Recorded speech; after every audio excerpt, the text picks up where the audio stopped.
Hello बच्चों, मैं हूं डॉक्टर केशव काय और मैं औरंगाबाद में केबीसी यानी काइल्स बायोलॉजी क्लासेस में पढ़ाता हूं। हम लोग लोकोमोशन और मोमेंट ये टॉपिक पढ़ रहे हैं।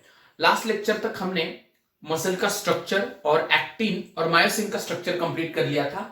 अब हम लोग मसल कॉन्ट्रैक्शन का मैकेनिज्म पढ़ने वाले हैं कि ये जो एक्टिविटीज हम करते हैं खाते वक्त या चलते वक्त या इस वक्त मैं आपसे बात कर रहा हूं तो मेरे ये जो मसल्स है ये सारे कॉन्ट्रैक्ट होते हैं। कोई भी मस्कुलर एक्टिविटी करना हो तो मसल को कॉन्ट्रैक्ट होना जरूरी होता है। तो इस कॉन्ट्रैक्शन में मैकेनिज्म क्या है, किस तरीके से मसल कॉन्ट्रैक्ट होते हैं, ये आज हम लोग पढ़ने वाले हैं।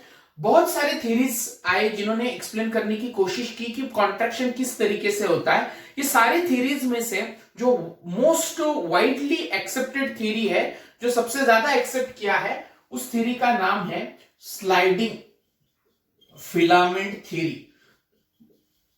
अब जो हम लोग मसल कॉन्ट्रैक्शन का मैकेनिज्म देखने वाले वो स्लाइडिंग फिलामेंट थ्योरी ने जो बताया था मसल किस तरह से कॉन्ट्रैक्ट होता है वो मैकेनिज्म देखने वाले। इस थ्योरी पे जाने से पहले मैं आपसे कुछ बातें बेसिक डिस्कस करना चाहता हूं। हम लोग स्केलेटल मसल देख रहे हैं, उसका कॉन्ट्रैक्शन पढ़ रहे हैं। तो ये सपोज स्केलेटल मसल, सपोज इस बोन को अटैच, ये दोनों बोन्स है, तीनों बोन्स है, ऊपर एक और नीचे दो, इससे अटैच ये कोई एक सपोज मसल है। मसल के अंदर मसल बंडल्स और मसल फाइबर्स यानी सेल्स होते हैं। अब स्केलेटल मसल तभी कॉन्ट्रैक्ट हो सकता है जब उसे सीएनएस बताए, मतलब स्केलेटल मसल्स न्यूरोजेनिक होते हैं और उनको सेंट्रल नर्वस सिस्टम के ऑर्डर की जरूरत होती है for contraction. Central nervous system यानी कौन? तो सेंट्रल नर्वस सिस्टम यानी दो पार्ट, एक ब्रेन और दूसरा स्पाइनल कॉर्ड। ब्रेन जो हमारे क्रैनियल कैविटी में होता है यहां पे, और स्पाइनल कॉर्ड जो आपके वर्टिब्रल कॉलम में होता है। वर्टिब्रल कॉलम के अंदर स्पाइनल कॉर्ड और यहाँ पे ब्रेन, ये दोनों मिलके बनाते हैं सेंट्रल नर्वस सिस्टम। अब इस सेंट्रल नर्वस सिस्टम से ऑर्डर कहां पे आना है? सपोज मेरे बॉडी पे अगर इमेजिन करो तो यहां से या यहां से, मतलब ब्रेन या स्पाइनल कॉर्ड, ये सेंट्रल नर्वस सिस्टम का हिस्सा है। तो सीएनएस से सपोज मेरे स्पाइनल कॉर्ड से मैसेज आना है मेरे हाथ को कि भाई कॉन्ट्रैक्ट होना है इन मसल्स को खाते वक्त। तो ये ऑर्डर लेके कौन आएगा? तो ये ऑर्डर लेके एक नर्व आएगा। नर्व वायर जैसे स्ट्रक्चर होते हैं जो पूरे बॉडी में फैले हैं और वो हमारे बॉडी को सीएनएस से यानी ब्रेन और स्पाइनल कॉर्ड से कनेक्ट करते हैं। मतलब आपके पैर में अगर कुछ चुभ जाता है तो आपको समझ में क्यों आता है वो? क्योंकि आपके पैर से नर्व सीएनएस में आए हैं और वो नर्व उस सेंसेशन को कैरी करते हैं। अगर सीएनएस डैमेज हो जाए ब्रेन और स्पाइनल कॉर्ड तो ये सेंसेशन गायब हो जाते हैं, मतलब पैरालाइज हो जाती है बॉडी और वहां पे कुछ सेंसेशन फील नहीं होता है। क्यों फील नहीं होता है? क्योंकि सीएनएस डैमेज है। मतलब भले ही आपके हाथ को कोई पिन प्रिक हो जाए और पेन हाथ में हो रहा हो, इट डजंट मीन दैट कि वहां पे, मतलब वो पेन फील कब होगा? जब आपके हाथ से कोई नर्व वो मैसेज सीएनएस तक पहुंचाए। अगर ये नर्व कट हो जाता है तो पिन प्रिक होने के बाद भी आपको वो पेन समझ में नहीं आता। तो आगे बढ़ते हैं। तो आपका ये जो सीएनएस है, यहां से एक नर्व आया है, उसने मसल के लिए मैसेज लेके आया है वो नर्व कि भाई कॉन्ट्रैक्ट होना है। ये सपोज आपके हाथ का मसल, ये यहां तक का बोन है, ह्यूमरस, कहां तक? शोल्डर से लेके एल्बो तक, और एल्बो से इस रिस्ट तक के जो बोन है, यहाँ पे दो बोन होते हैं, रेडियस एंड अल्ना। ये सारे बोन के स्ट्रक्चर कल ही के लेक्चर से, कल या परसों के लेक्चर से स्टार्ट हो जाएंगे। मतलब बोन जो है, इस टॉपिक का आधा हिस्सा जो है वो स्केलेटल सिस्टम से रिलेटेड है। तो मोस्ट प्रोबेबली कल या परसों के लेक्चर से हम बोन्स देखना शुरू करेंगे, उनमें ये दोनों बोन, तीनों बोन डिटेल पढ़ेंगे। आज सिर्फ इतना समझ लेते हैं कि सीएनएस से सपोज कोई एक नर्व आया है, ये नर्व आया है और यहां पे उसने मैसेज लेके आया वो नर्व। अब नर्व तीन टाइप के होते हैं। नर्व जो है वो तीन टाइप के होते हैं। ये एक्चुअली इस टॉपिक का कंटेंट नहीं है, लेकिन यहाँ पे कुछ एक बेसिक चीज समझना जरूरी है। तो हमारे बॉडी में तीन टाइप के नर्व्स होते हैं। एक होता है सेंसरी नर्व, दूसरा होता है मोटर नर्व और तीसरा होता है मिक्स नर्व। सिंपल से एग्जांपल पे मैं आपको ये तीनों समझा देता हूं।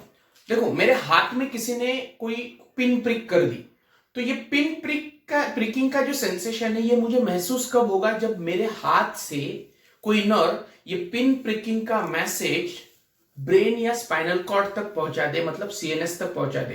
तो ऐसे जो नर्व्स होते हैं जो ये सेंसेशंस आपके सीएनएस तक पहुंचाते हैं, यानी आपके बॉडी से आपके सेंट्रल नर्वस सिस्टम तक मैसेज कंडक्ट करने वाले नर्व्स को सेंसरी नर्व्स कहा जाता है।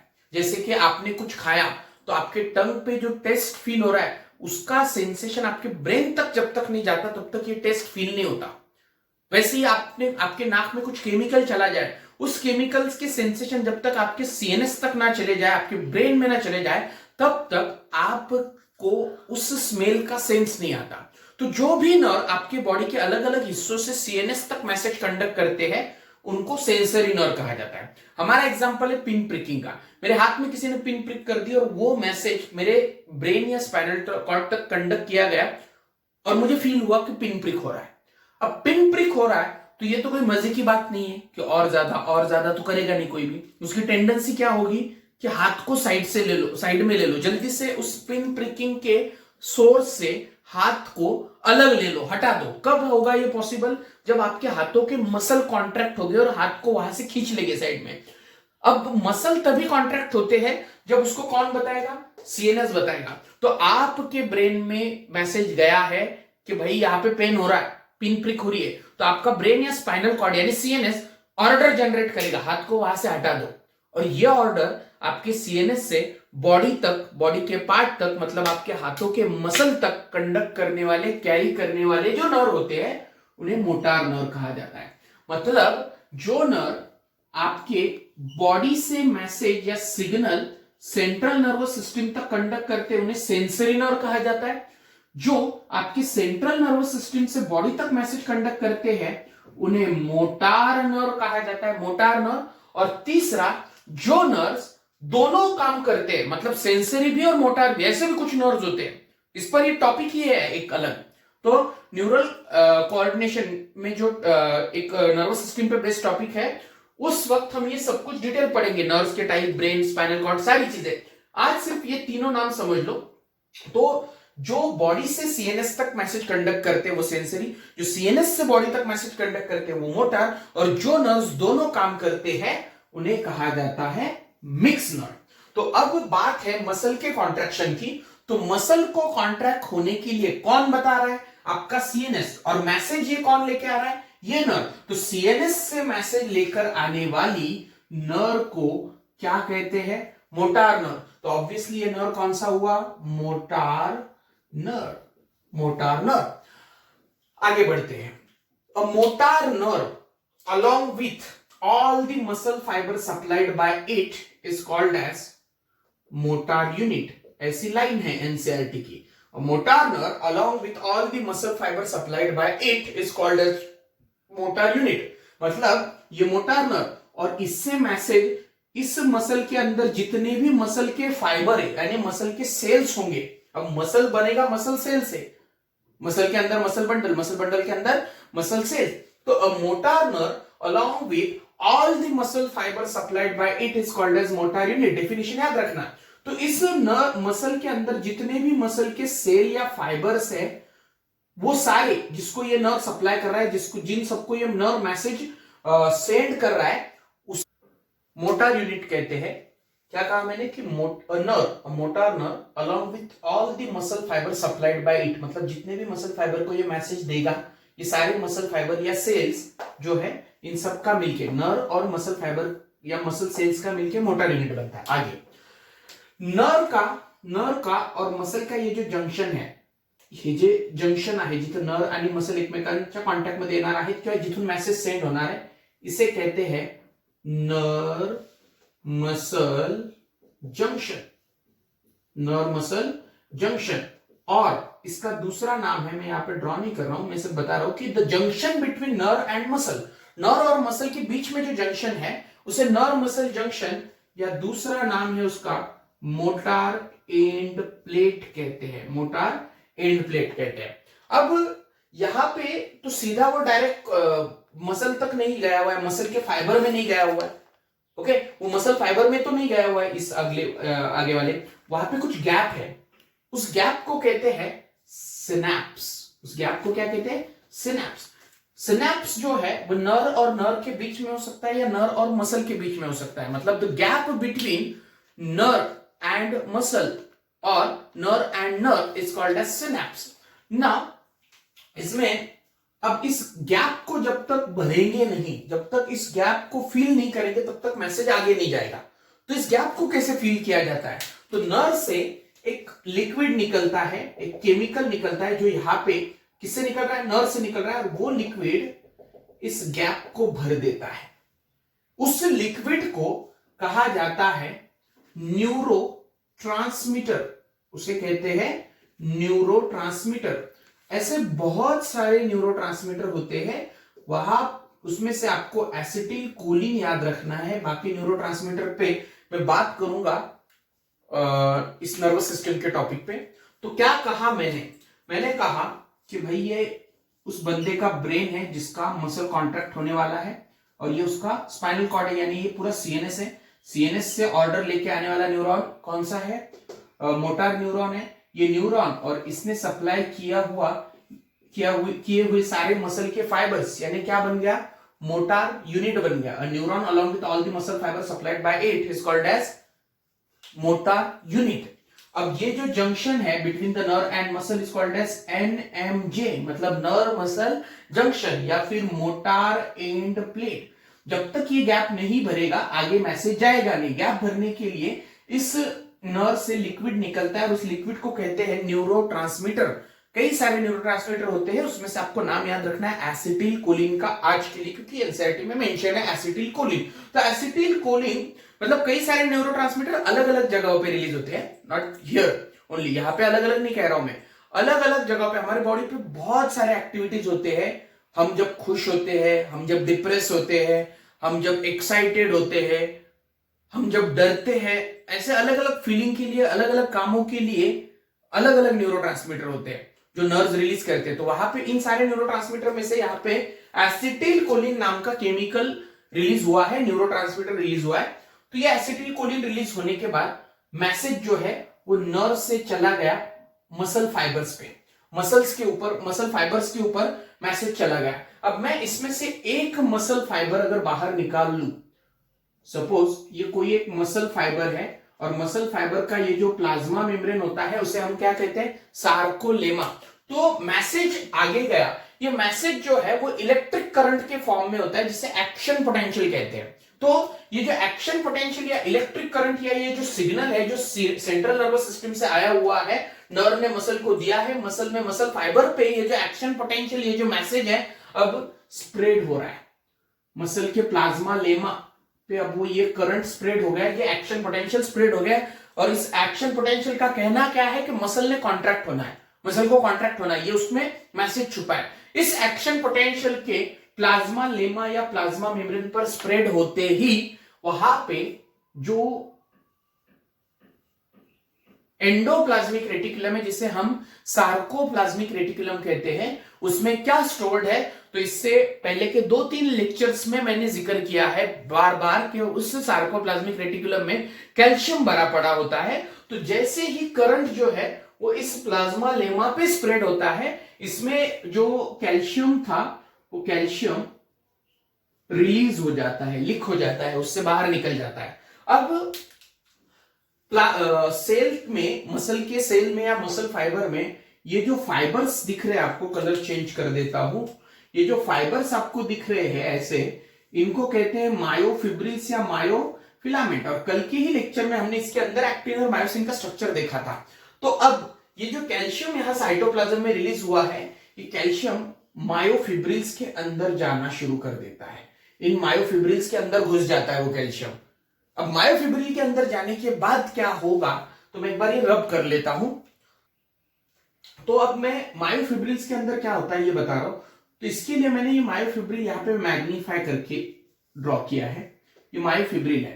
देखो हम कहां से कहां आ गए ना, सीएनएस से ऑर्डर लेके आया मोटार न्यूरॉन, मोटार न्यूरॉन से न्यूरोट्रांसमीटर रिलीज हुआ, वो जो ऑर्डर है, तो जो आदेश आहे की कॉन्ट्रॅक्ट व्हायचं आहे, तो मेसेज मसलवर गेला, मसलवर गेला म्हणजे मसलच्या प्रत्येक मसल फायबरवरती गेला, मग मसल फायबरच्या प्लाझ्मा मेम्ब्रेन च्या वरती तो करंट किंवा ते जे ऍक्शन पोटेन्शियल ते स्प्रेड झालं, मसल फायबरवरती स्प्रेड झाल्यानंतर त्याच्या आत जो सार्कोप्लाझ्मिक रेटिक्युलम असतो त्याच्यामधनं कॅल्शियम रिलीज झाला, कॅल्शियम रिलीज झाल्यानंतर तो कॅल्शियम मसल सेलच्या आत हे जे धागे आहेत, ज्यांना मायोफिलामेंट किंवा मायोफिब्रिल म्हणतो, याच्या आत ते कॅल्शियम गेलं. आता मी एक धागा उचलून इथं मॅग्निफाय केलाय आणि या धाग्यामध्ये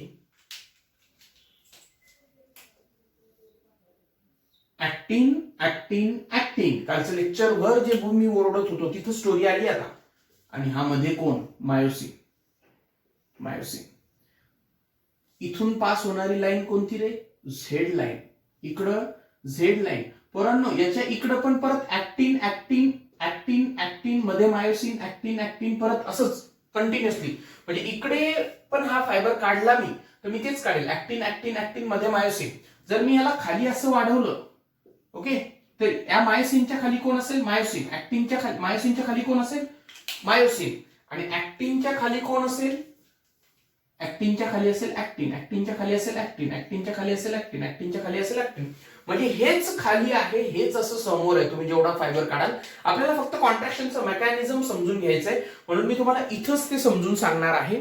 तर कालच एक्सप्लेन केल्याप्रमाणे ऍक्टिन वरती स्पेसिफिक पॉइंट्सला ट्रोपोनिन असतात. ट्रोपोनिन असतात असे स्पेसिफिक पॉइंटला. हे ट्रोपोनिन आहेत पोरांनो. मग आता जोपर्यंत ट्रोपोनिन बसलेला आहे त्याच्या जागेवर, तोपर्यंत कॉन्ट्रॅक्शन होणार नाही. मग कॉन्ट्रॅक्शन करायचं असेल तर ह्या ट्रोपोनिनला सरकवणं जरुरी आहे, त्याला तिथून बाजूला करणं जरुरी आहे. आणि त्याच्यासाठीच कोण आत आलाय? कॅल्शियम आत आलाय. कुठून आलाय? तर आपण मसलच्या एका सेलमध्ये बघतोय. मसलच्या एका सेलमध्ये बघा, इकडं लक्षात येईल, ही मसलची एक सेल आहे. हा सार्कोप्लाझ्मिक रेटिक्युलम, याच्यामध्ये कॅल्शियम रिलीज झाला. कॅल्शियम जो आहे तो एका मायोफिलामेंट किंवा मायोफिब्रिल मध्ये गेला.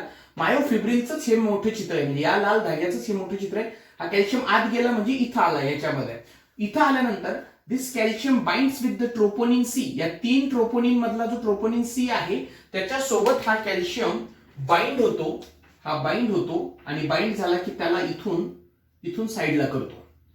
दुसरा कॅल्शियम इथं येऊन याच्यासोबत बाइंड होईल आणि याला इथून बाजूला करेल.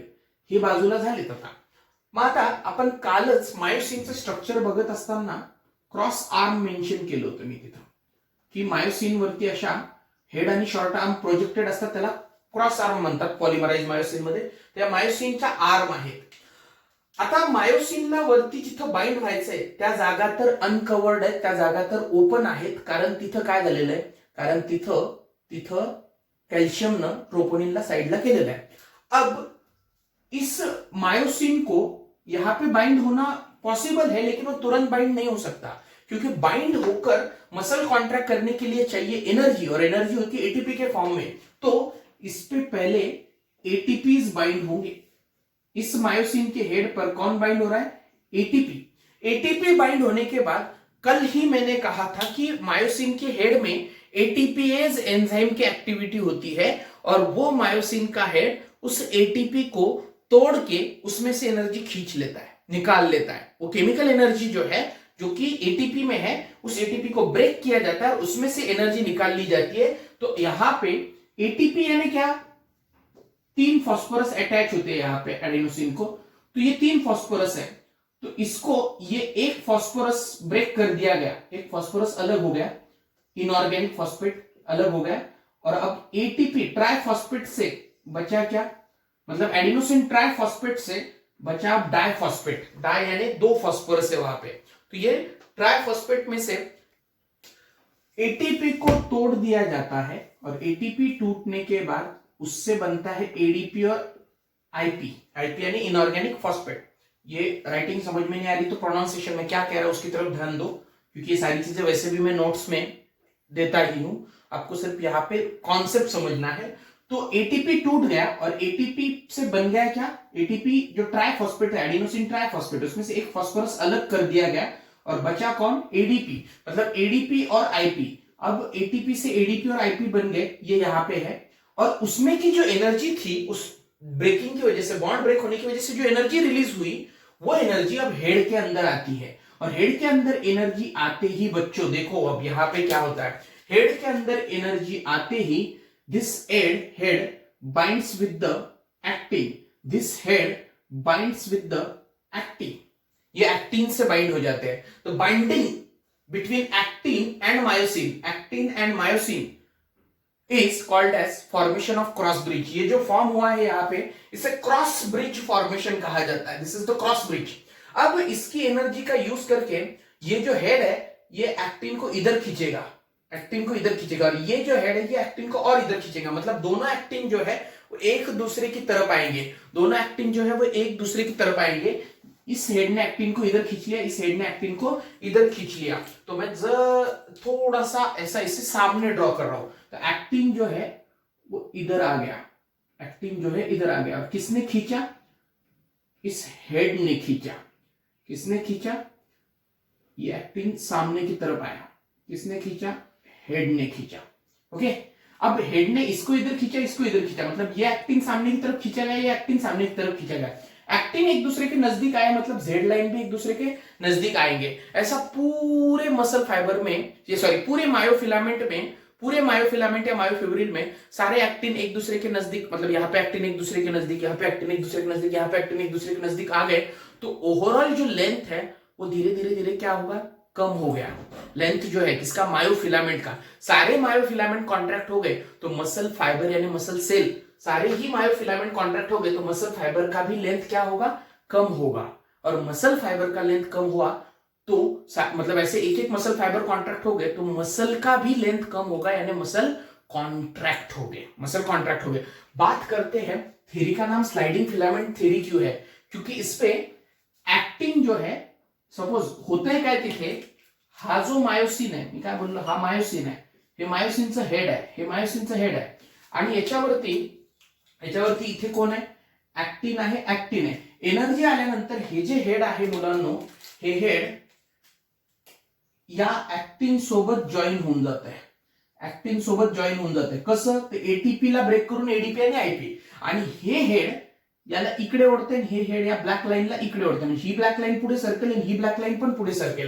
म्हणजे ही ब्लॅक लाईन या मायोसिनवर, म्हणजे हा एक्टिन या मायोसिनवर घसरतोय, स्लाइड होतोय।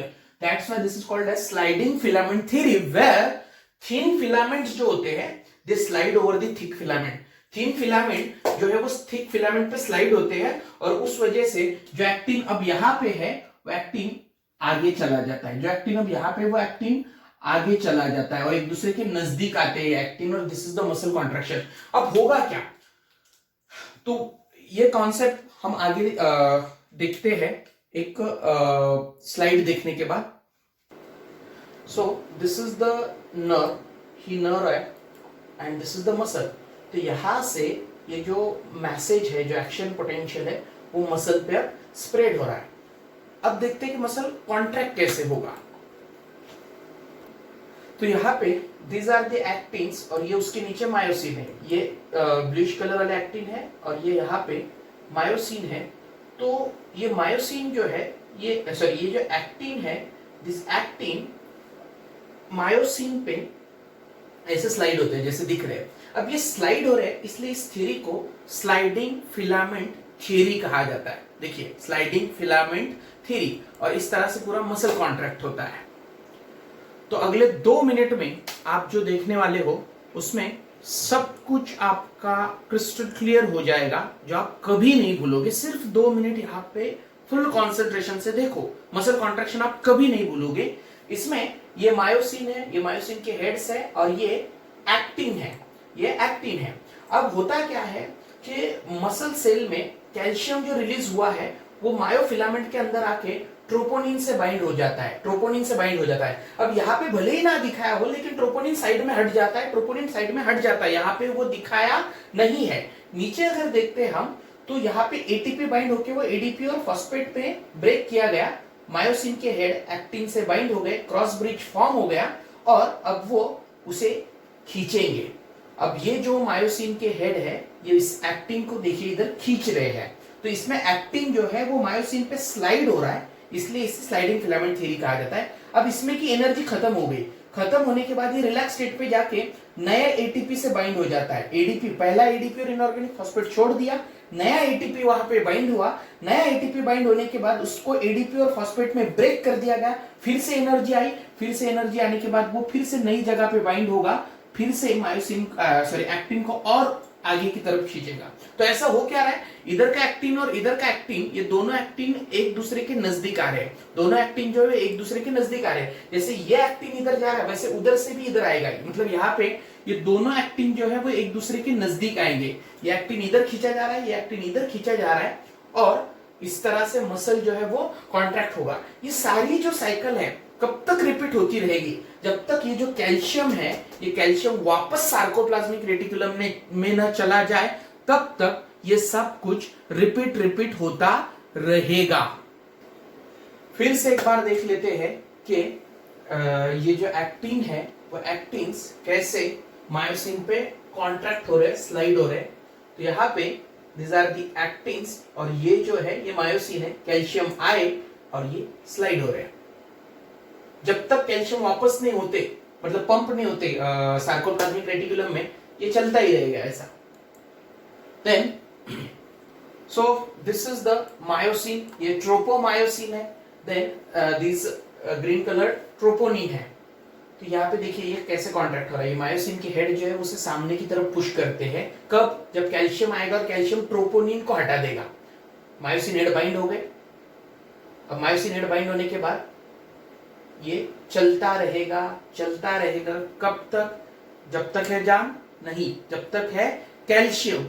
कैल्शियम जब तक वापस पंप नहीं होता ये शुरू रहेगा। इस बाइंडिंग को क्रॉस ब्रिज फॉर्मेशन कहते हैं। क्रॉस ब्रिज ब्रेक हो गया। अब मेरे साथ आपको सब कुछ रिकॉल हो जाना चाहिए इतने सारे बढ़िया वीडियोस देखने के बाद। नाउ क्या है ये? बोन है। बोन से अटैच कौन है? स्केलेटल मसल है। स्केलेटल मसल को सिग्नल कौन दे रहा है?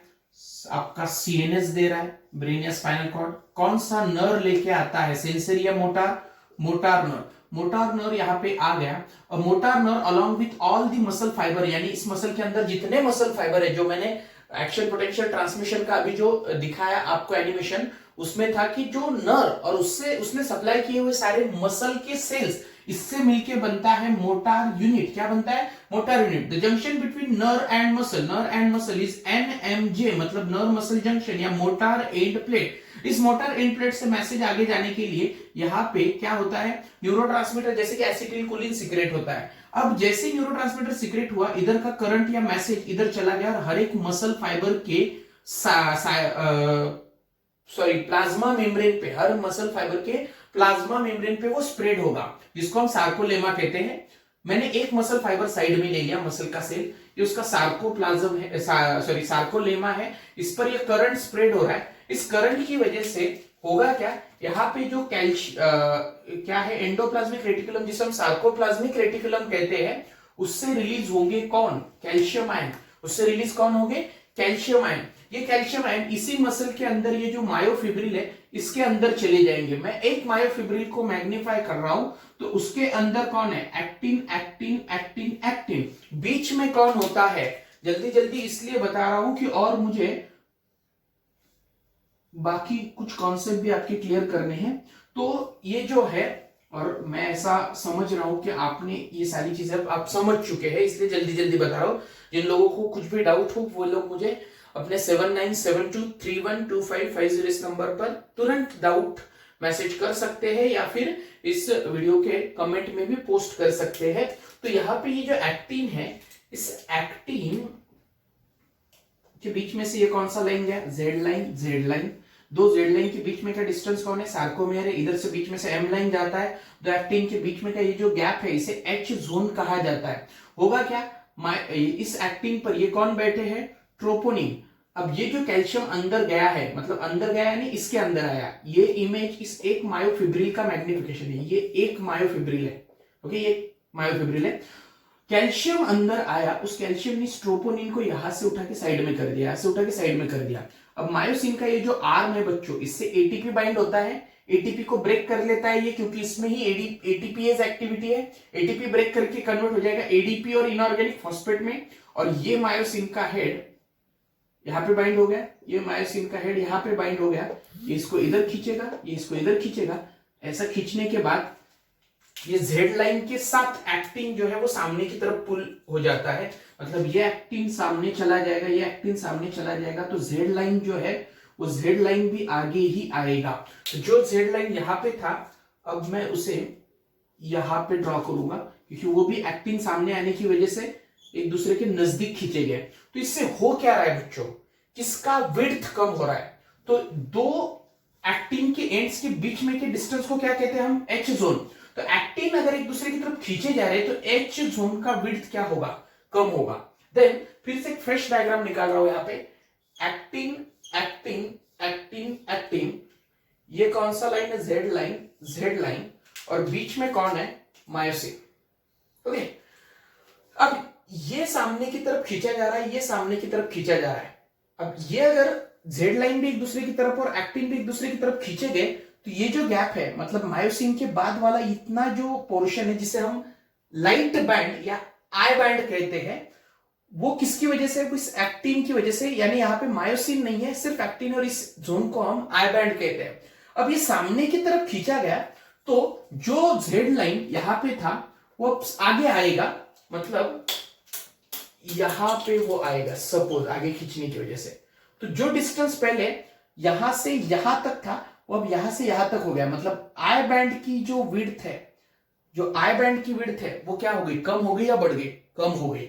दो एक्टिन के बीच में का डिस्टेंस क्या हो गया, एक दूसरे की तरफ खींचने की वजह से कम हो गया, इसलिए विड्थ ऑफ आई बैंड पहला। दूसरा, width of H zone, H zone की विड्थ क्या हो जाती है। और सार्कोमेयर क्या है, sarcomere is the distance between two Z line, ये जेड लाइन के बीच में का डिस्टेंस है सार्कोमेयर। तो दो जेड लाइन एक दूसरे की तरफ खींचे आ रहे हैं, तो इसलिए दोनों के बीच में का डिस्टेंस यानी सार्कोमेयर की विड्थ। ये एमसीक्यू है और बहुत ही ज्यादा इंपॉर्टेंट, बहुत वीवीआईएमपी एमसीक्यू है कि मसल कॉन्ट्रैक्शन में कौन सी चीजों की विड्थ कम होती है। आई बैंड, एच जोन और सार्कोमेयर तीन कम होते हैं। क्यों, क्योंकि ये एक्टिन जो है वो एक दूसरे की तरफ खींचे गए, तो ये बीच में का डिस्टेंस यानी एच जोन कम हो गया। देन इन दोनों के बीच में ये कौन है, दिस इज मायोसिन। तो इतना पोर्शन और इतना पोर्शन आई बैंड का था, अब ये सामने की तरफ खींचा गया, तो ये जो जेड लाइन है वो आगे आएगा। तो ये जो गैप है, ये मायोसिन के एंड के और जेड लाइन के बीच में का जो गैप है वो क्या होगा, नैरो हो जाएगा। तो इसलिए दो जेड लाइन के बीच में का डिस्टेंस यानी सार्कोमेयर, एच जोन और आई बैंड, ये तीनों रिड्यूस होते हैं, उनके विड्थ में वो रिड्यूस होते हैं। और वहीं पे जो मायोसिन है, उस मायोसिन का जितना लेंथ है उसे कहते हैं, क्या कहते हैं उसे, ए बैंड कहते हैं, या अनआइसोट्रोपिक बैंड कहते हैं, या डार्क बैंड कहते हैं। तो dark band remains unchanged, A band और dark band remains unchanged. The width of dark band बढ़ता नहीं है, अनचेंज रहता है, वो वही के वही है, सिर्फ ये नजदीक आ रहे, मतलब ये जो पोर्शन है ये कम हो रहा है। तो इसलिए ए बैंड, आई बैंड कम हो रहा है, लेकिन ए बैंड जितना है उतना ही रहता है। एमसीक्यू यही पे याद रखना है, मेरे साथ याद करना है, परमानेंटली याद करना है कि आई बैंड, एच जोन और सार्कोमेयर का विड्थ रिड्यूस होता है, ए बैंड और ए बैंड या फिर डार्क बैंड का विड्थ जो है वो अनचेंज रहता है, अनचेंज रहता है। देन मसल्स फटीग क्यों होते हैं, रेड मसल फाइबर्स क्या होते हैं, व्हाइट मसल फाइबर्स क्या होते हैं, और इसी के साथ स्केलेटल सिस्टम की शुरुआत यानी बोन्स की शुरुआत अगले लेक्चर से होगी। आज के लिए यहीं पे रुकेंगे। जिन लोगों को भी डाउट्स है वे लोग, मैंने पहले ही बताया है कि 7972312550 इस नंबर पर व्हाट्सएप कर सकते हैं। जिनको एडमिशन रिलेटेड डिटेल्स पूछने हैं वे लोग भी इसी नंबर पर व्हाट्सएप कर सकते हैं। Thank you.